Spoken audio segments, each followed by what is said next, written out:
Welcome to Movie Slice.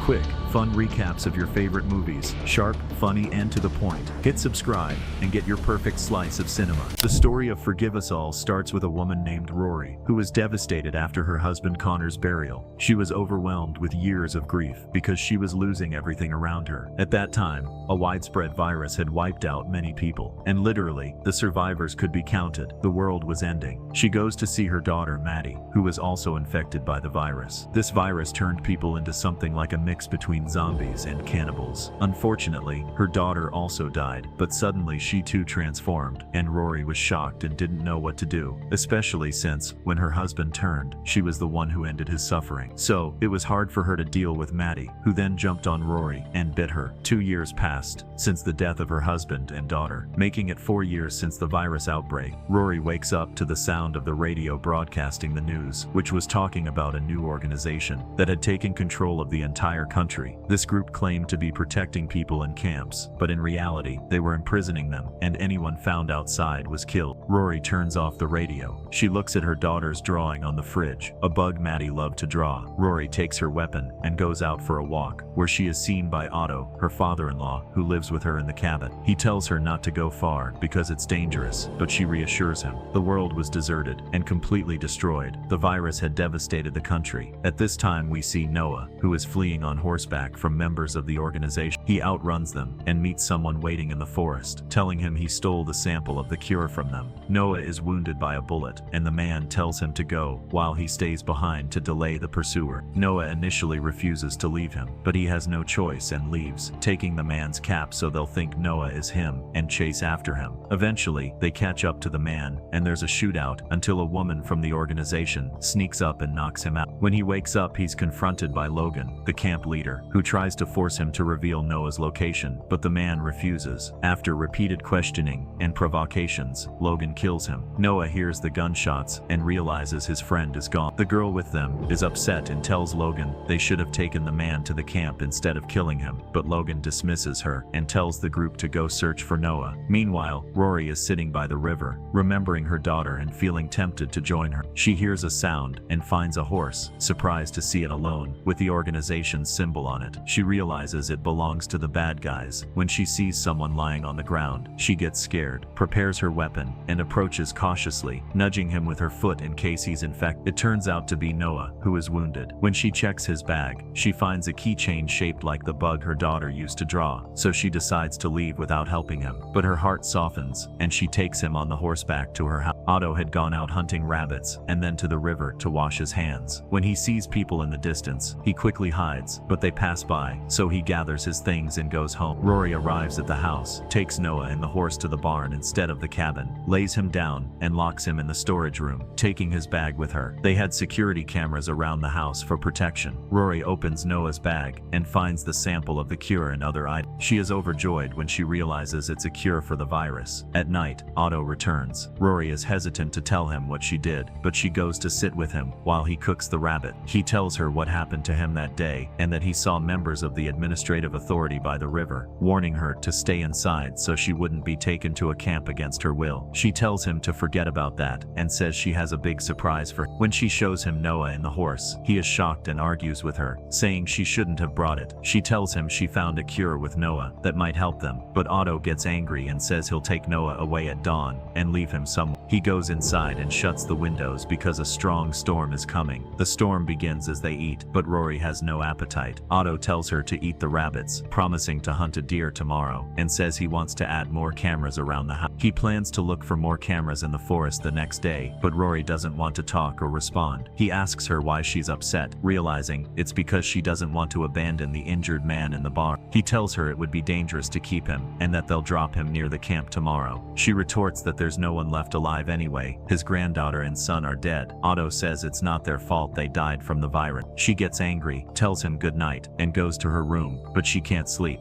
She goes to her daughter's room, sits in her chair, and remembers the day her life changed. Flashback, it was her daughter Maddie's. Rory brought her cupcakes to celebrate, and Maddie showed her a drawing she made. Then she asks when her dad will return, and Rory tells her he's helping people infected with the virus and will be back soon. Suddenly, they hear a crash downstairs. Rory rushes down and unfortunately finds Con. She is shocked by his appearance. Maddie wants to hug him, but Rory stops her, realizing he's infected. Back to the present, Rory is sleeping in her daughter's bed and wakes up to strange noises outside. She sneaks over to Otto, takes the barn keys and a weapon, and goes to investigate. She finds the barn light on, calms the frightened horse, and looks for Noah, but can't find him. Suddenly, Noah appears behind her and silences her, so she won't scream and give them away. They see someone infected with the virus circling the barn. Noah tries to take the weapon from her to protect them, but she refuses. The infected person outside sees them. Rory then asks Noah who he is and what his story is, but he says he's the one who should be asking, not her. She said if he came back, he would be one of those under the administrative authority. He said, I'm not one of them, and he was just taking his stuff to leave. So she told him, if you leave, you'll die. But he didn't seem to care whether he died or not, and he asked about his bag. She told him, don't worry, it's safe and sound, and she quickly showed him the bag and gave him a glass of water. She even proved herself brave and treated his wound. Then they started to get to know each other, and he told her that he stole the serum from them because his son was infected with the virus 2 days ago, and he wanted to leave to treat him before his condition got worse. When she asked him his son's name, he told her it was. When she finished cleaning the wound, he thanked her, and when he was about to leave, she told him he had to wait until dawn so they could rest a bit, otherwise he might die before reaching his son. He listened to her and sat on the other side. Meanwhile, Logan was getting close to the hut and was desperate to catch Noah, but the girl with him could see with her device that there was a fortress on the farm and that there were 3 people in the hut. They suspected he was inside. Logan told them to move in now, but the girl refused and told him to wait until morning. Logan threatened her that if she didn't listen, he'd let her and her father die from the virus. They headed toward the hut, and when the sun rose, they drew closer to the hut where Noah. Logan tried to break in and shoot, but Rory rushed in and told him Noah was just a desperate man trying to help his son. Logan felt sorry for him and let him go, saying he understood his feelings. Rory went to get blood from her husband for Noah and helped him put it on. Then Noah started to have trouble breathing, so they quickly put him on the table. Cuetta told her that air had gotten into his chest and that he needed immediate treatment. She said they needed a doctor, but there were no doctor. Cuetta said he'd take the risk and try himself. Life and death are in God's hands, and if he died, it would be his fate. If he lived, they'd have done a good deed. He helped him release the air, and thankfully, Noah survived. When Rory noticed he was unconscious for a while, Cuetta reassured her that it was normal because of the blood loss, and said that in his condition, Noah wouldn't be able to go save his son. Rory said she would go save him herself, but Cuetta refused and said he wouldn't let her go anywhere. Suddenly, the alarm went off, and they saw on the cameras that Logan had arrived. Cuetta told Rory to take the horse and Noah and leave quickly before Logan could stop them. She didn't want to leave him, but he promised he'd catch up and gave Noah an adrenaline shot in case he felt weak. Rory said goodbye to her father-in-law, took the horse, and left. By then, Logan had arrived. Cuetta confronted him and said, "You shouldn't enter my place without permission." Logan replied, "And you should be in the camp, but I'll forgive you if you tell me where Noah is." Cuetta pretended not to know who Noah was and said he was alone with only his son and granddaughter buried out back. Logan repeated his question, describing Noah, but Cuetta provoked him. He loaded his weapon as a threat, but then they heard the horse on the other side. Brooks, Logan's man, entered the farm and killed the horse. The girl saw Noah and Rory escaping. When Logan found out, he told her to come with him, but she refused, and when he threatened her again, she wasn't scared and told him she wouldn't work with him anymore. He left to chase after them, but by then, Noah and Rory were already gone. Rory told Noah that she might not return, but she explained that her daughter Maddie was infected by her husband and died, and she couldn't protect her, living with that guilt all her life. She told him she would continue and wouldn't stop until she saved his son, so he agreed and gave her a substance to spray on herself to mask her scent from the infected. Then they heard gunshots and saw Logan, so they quickly ran. Noah was exhausted, so he gave her the bag and described his house, asking her to go save his son. She gave him a bullet for his weapon and went on alone. He took the adrenaline to help himself and started firing everywhere to distract Logan. When Logan got close, Noah shot him, knocked him down, and they fought. Logan almost killed him, but Noah stabbed him with a knife and and finished him off. But a lot of infected surrounded him after hearing the gunfire, and they started attacking him. Unfortunately, a blind infected also attacked him, and at night, Rory was running through the forest, struggling to reach Noah's son. She tripped and fell, found many infected, and quickly used the scent masking substance on herself. It worked. They couldn't find her, so she continued on her way. An infected came wandering by, but thankfully she managed to kill him. But she found out she was infected and imagined her daughter standing in front of her. Not only that, but she found herself surrounded by a large circle of infected. She stood still, pretending to be dead. One got close and sniffed her like a police dog, but left her alone. She kept going until sunrise, by which time the virus symptoms had started to appear. But she kept struggling to reach the house because she wanted to save Lynn no matter what. Finally, she saw the house from afar. When she got there, she knocked, left the bag, and stood back. Noah's wife opened the door, saw the bag, and when she asked where he was, Rory didn't answer, so she understood that he was either dead or turned. She took the medicine, and Rory went to the river. By then, she was turning and imagined her daughter playing with an insect. She decided to end it and go to her daughter, since either way, she was dying. And that's how the movie ends. If you liked today's video, don't forget to like, subscribe to the channel, and activate the bell to receive all new updates. See you in the next video.